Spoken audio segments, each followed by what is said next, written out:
ഞാൻ Evelyn Jijo, Parthanam CU estate UP സ്കൂളിലെ 6ാം class വിദ്യാർത്ഥിയാണ്. കൊച്ചേട്ടൻ്റെ കത്ത്. പിയർ ഗ്രൂപ്പ് എന്ന വ്യാജ ദൈവം. പ്രിയ DCL കൂട്ടുകാരെ, ആലുവായിൽ അയൽവക്കത്തുള്ള തൻ്റെ കൂട്ടുകാരിയുടെ വീട്ടിൽ നിന്ന് പുസ്തകം വാങ്ങാനാണ് 12 വയസ്സുകാരിയായ ആ മകൾ ഫോണും വാങ്ങി രാത്രി 8:30 കഴിഞ്ഞപ്പോൾ ഒറ്റയ്ക്ക് വീടിന് പുറത്തിറങ്ങിയത്.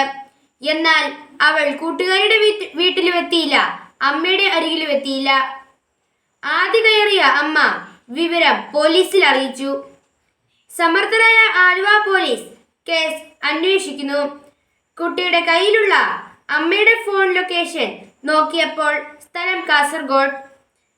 ഒറ്റയ്ക്ക് ആ കുട്ടി ആ സമയം കൊണ്ട് കാസർഗോഡ് എത്തില്ല എന്നറിയാവുന്ന പോലീസിനോട് അമ്മ പറഞ്ഞു. കൊച്ചിന് ഇൻസ്റ്റഗ്രാം അക്കൗണ്ട് ഉണ്ട്. 12 വയസ്സുകാരിയുടെ ഇൻസ്റ്റഗ്രാം പരിശോധിച്ച പോലീസ് ഞെട്ടി. ചെറായി ബീച്ചിൽ ഐസ്ക്രീം കച്ചവടം നടത്തുന്ന 26 വയസ്സുള്ള കൊല്ലംകാരനുമായി 12കാരിയുടെ ചാറ്റിംഗ് കണ്ട പോലീസ് പോലും അന്തം വിട്ടു. ജാഗ്രതയോടെ കുട്ടിയെ കണ്ടെത്താൻ ആലുവ പോലീസ് സ്വന്തം വാഹനത്തിൽ യാത്ര ആരംഭിച്ചു.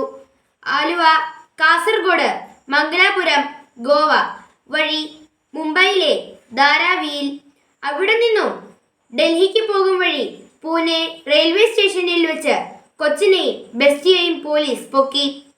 കൊച്ചിന്റെ ഇൻസ്റ്റയിലെ ബെസ്റ്റിക്ക് പോക്സോ കേസിൽ അറസ്റ്റും റിമാൻഡും. ബാലതലമുറയുടെ സുരക്ഷിതത്വത്തെ പറ്റി സുബോധത്തോടെ ചിന്തിക്കുന്ന പല വിദേശ രാജ്യങ്ങളും 16 വയസ്സിന് താഴെയുള്ള കുട്ടികൾക്ക് സോഷ്യൽ മീഡിയ നിരോധിച്ചു കഴിഞ്ഞു.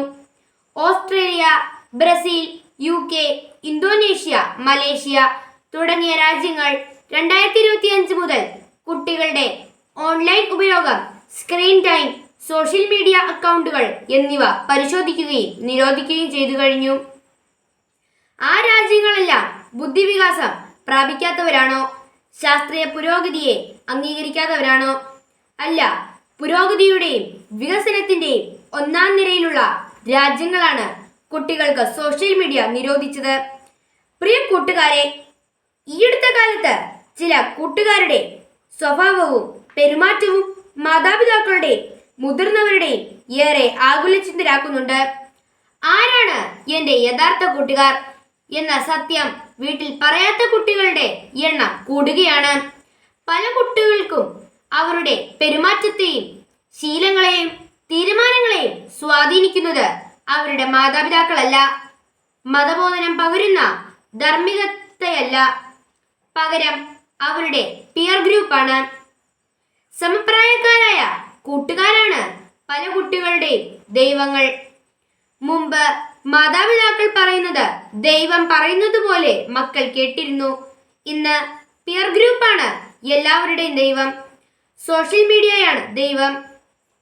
ഇതുവരെ കാണാത്തവരും മോഹവാക്കുകൾ മാത്രം ഇൻസ്റ്റയിൽ കുറിക്കുന്ന അജ്ഞാതനായ സുഹൃത്താണ് ദൈവം.